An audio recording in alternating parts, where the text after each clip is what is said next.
Hi guys, welcome to Glitch Guru. In this video, we'll show you what to do if Microsoft Authenticator is not working on your Android phone. Before we get started, make sure you subscribe to the channel to show your support. Now, the first thing you need to do is ensure that your internet is working. You can also try switching to a different connection if possible. Also, make sure you are not using a VPN connection. If you are, turn it off. Now, go to the Settings app on your phone. Then, scroll down to tap on General Management. Here, tap on Date and Time. Now, enable the toggle next to Automatic Date and Time. Next, locate the Microsoft Authenticator app on your phone.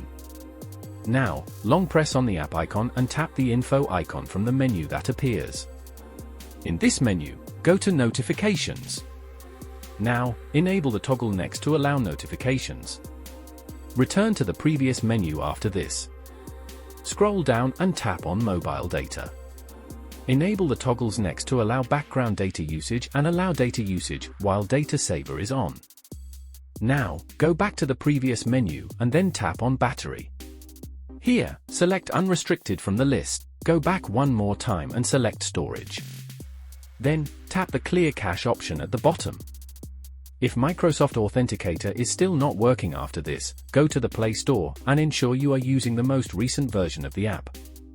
If an update is available, go ahead and install it. After that, the app should work fine.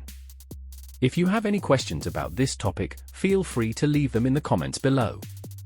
And remember to subscribe to Glitch Guru for more tips.